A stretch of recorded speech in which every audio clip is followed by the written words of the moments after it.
Hi hello అందరికి కూడా good evening. ఎలా ఉన్నారు అందరూ కూడా? ప్రజెంట్ మనం ఎక్కడ ఉన్నామని చూస్తున్నారా? ఖండగిరి అండి. మనకి భువనేశ్వర్ లో చాలా ఫేమస్ ప్లేస్ అనమాట ఖండగిరి. మొత్తం గృహలు ఉంటాయి.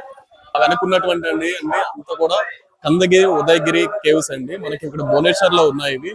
ఇవి ఇక్కడ చాలా ఫేమస్ అనమాట. ఇవి 2వ శతాబ్దం నాటు కళింగ రాజులు నిర్వహించినటువంటి ప్లేసులు ఇవి.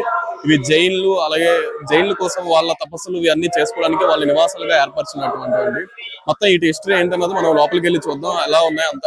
ఇవన్నీ కూడా ఏంటంటే 1వ శతాబ్దం 2వ శతాబ్దం నాటిలో కట్టిన గృహలండి. ఇవన్నీ కూడా అప్పటి కళింగ రాజులు ఎవరైతే ఉన్నారో వాళ్ళు ఇవంతా కూడా జైన్ల కోసం అని చెప్పి నివాసం. ఇక్కడ ఏంటంటే కొంతవరకు శాసనాలను కూడా భద్రపరిచారు, రాసి చూపించారు అనే విధంగా చూపిస్తున్నారు. చరిత్ర అంతా కూడా చూసారు కదా ఎలా ఉందో, చాలా పురాతనంగా ఉంది అంతా కూడాను.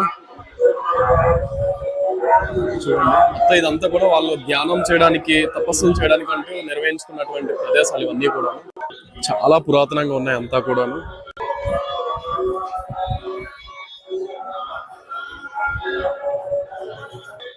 రాతి చెక్కడాలు కూడా చాలా పురాతనంగా అనిపిస్తున్నాయి కదా, చూడండి ఎలా ఉన్నాయి. చాలా చెప్పాలంటే నగ్నంగా ఉండి చాలా ట్రెడిషనల్ గా ఉన్నాయి. చూస్తున్నారు కదా హైట్ చాలా తక్కువ ఉంది. చూడండి ఎక్కడే నాకు అంత అందుతుంది. చాలా హైట్ తక్కువ ఉండే వాళ్ళ జైలు అని అనిపిస్తుంది. దీని చూస్తే మాత్రం గృహలు అలా ఉంది. ఇక్కడ ప్రజెంట్ ఒక పెద్ద యాత్ర జరుగుతుంది. మనం ఇందాక అక్కడ నుండే వచ్చాం. ఇదంతా కూడా చూడండి. ఇది మనం ప్రజెంట్ నిల్చున్నటువంటిది ఖండగిరి అండి. మీకు కనిపిస్తున్నటువంటిది ఉదయగిరి అండి.